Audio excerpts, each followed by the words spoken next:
Hello girls. अब हम इस टॉपिक को कंटिन्यू करते हैं। हम पढ़ेंगे आज अंश पूंजी के प्रकार। आपके स्क्रीन पर आपको अंश पूंजी के प्रकार दिख रहे हैं।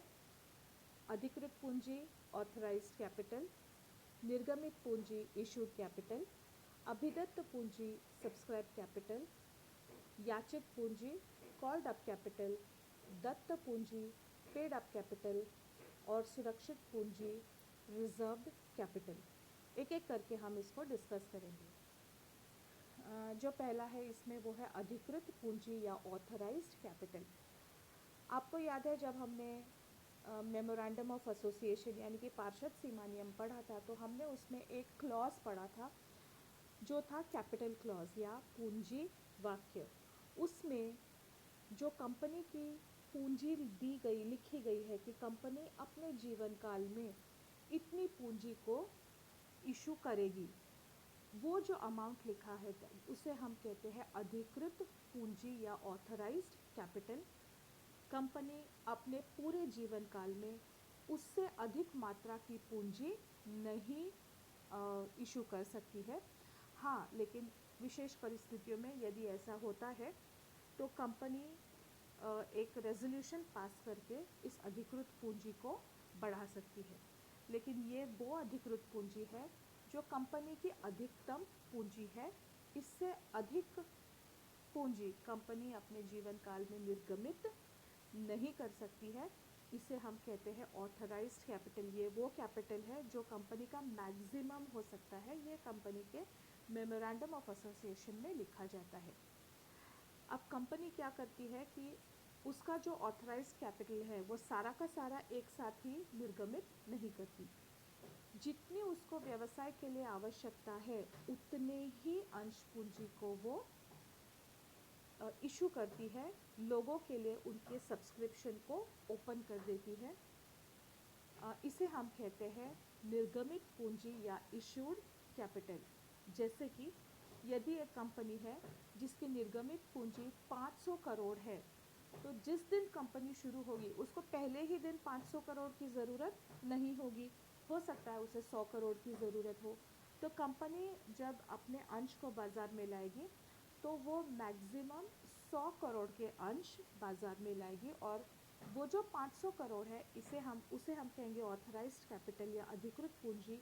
और ये जो 100 करोड़ है जितने के अंश वो बाज़ार में बेचने के लिए ला रही है उसे हम कहते हैं इशूड कैपिटल या निर्गमित पूंजी। अब कंपनी ने क्या किया, 500 करोड़ रुपए अपने पार्षद सीमा नियम में मेमोरेंडम ऑफ एसोसिएशन में अधिकृत पूंजी या ऑथराइज्ड कैपिटल डिसाइड किया है। 500 करोड़ की ज़रूरत अभी नहीं है। फ़िलहाल कंपनी को काम के लिए, उसके व्यवसाय को चलाने के लिए केवल 100 करोड़ की ज़रूरत है। तो ये 100 करोड़ कंपनी ने बाज़ार में लाए हैं, लोगों को आमंत्रित किया है कि वो आकर के कंपनी के शेयर्स को खरीदें। और ये अमाउंट मैक्सिमम कितनी है, 100 करोड़ या 100 करोड़। अब ये ज़रूरी नहीं है कि कंपनी के सारे 100 करोड़ के अंश बिक जाए, और ये भी ज़रूरी नहीं है कि 100 करोड़ के अंश बिके ही नहीं। कई बार इशू ओवर सब्सक्राइब होता है, जिसमें कंपनी अगर 100 करोड़ के अंश लाती है पर एप्लीकेशंस आएंगे 120 करोड़ के लिए, तो इस केस में हम कहेंगे कि वो इशू ओवर सब्सक्राइब हो गया है। या इसके उल्टा यदि कंपनी ने 100 करोड़ का कैपिटल लाया है तो हो सकता है कि उनके पास एप्लीकेशन केवल 80 करोड़ के लिए आए।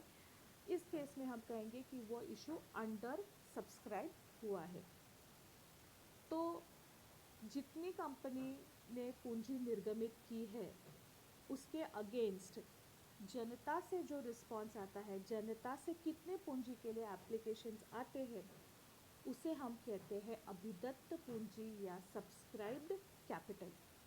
हमारे उदाहरण में यदि 120 करोड़ के लिए एप्लीकेशन आते भी है तो भी कंपनी सिर्फ 100 करोड़ के शेयर्स ही उस समय जारी कर सकती है। अब कंपनी ने को एप्लीकेशंस आए, उसने सारे 100 करोड़ के शेयर्स को बेच दिया है, उसे हम कहते हैं अभिदत्त पूंजी या सब्सक्राइब्ड कैपिटल। अब ये भी आवश्यक नहीं है कि पूरे के पूरे 100 करोड़ कंपनी एक साथ मांगे। आपको पता है कि यदि अंश का फेस वैल्यू 10 रुपीज़ है तो वो पूरे 10 रुपये कंपनी एक साथ नहीं लेती, उसमें से 1 रुपया आवंटन एप्लीकेशन के साथ लेती है। 1 रुपया अलॉटमेंट, ये ज़रूरी नहीं 1 रुपये है, वो 2-2 रुपये भी हो सकते हैं। जैसे 2 रुपये एप्लीकेशन पर, 2 रुपये अलॉटमेंट पर। तो अब 10 में से कितने ख़त्म हुए? 4, बाकी कितने बचे? 6। तो इन 6 के लिए कंपनी कॉल्स करेगी। हर कॉल वो 2-2 रुपये का, इस तरह से 3 कॉल्स करेगी। हर कॉल में वो 2-2 रुपये मांगेगी और इस तरह से पूरे 10 रुपये को वो ख़त्म करेगी। तो अब जितने कंपनी ने मांगे हैं इस 100 करोड़ में से, अभी कंपनी ने यदि सिर्फ 25 करोड़ मांगे हैं तो उस 25 करोड़ को हम कहते हैं कॉल्ड अप कैपिटल या याचित पूंजी। कंपनी यदि एप्लीकेशन के समय 25 करोड़ मांग रही है, बाद में आवंटन के समय वो और 25 करोड़ मांगेगी, तो उस समय याचित पूंजी होगी 50 करोड़। तो कंपनी ने जितनी पूंजी निर्गमित की है, उस निर्गमित में से जितनी पूंजी अंशधारियों ने ली है, यानी कि जो सब्सक्राइब है या अभिदत्त है, उसमें से जितनी कंपनी ने मांगी है उसे हम कहते हैं कॉल्ड अप कैपिटल या याचित पूंजी। तो हमारे एग्जाम्पल में 500 करोड़ का ऑथराइज्ड कैपिटल या अधिकृत पूंजी थी। 100 करोड़ का इशूड कैपिटल है, कंपनी ने केवल 100 करोड़ इशू किए हैं। ये पूरे के पूरे 100 करोड़ सब्सक्राइब्ड है, यानी कि ये पूरे ही 100 करोड़ बेचे जा चुके हैं और अभिदत्त पूंजी या सब्सक्राइब कैपिटल भी 100 करोड़ है, जिसमें से कंपनी ने केवल 25 करोड़ मांगे हैं। तो ये 25 करोड़ है कॉल्ड अप कैपिटल या याचित पूंजी। अब अगला कंपनी अलॉटमेंट करती है और अलॉटमेंट के समय कंपनी और 25 करोड़ मांगती है। अब ये ज़रूरी नहीं है कि हर व्यक्ति जिसने शेयर्स खरीदे हैं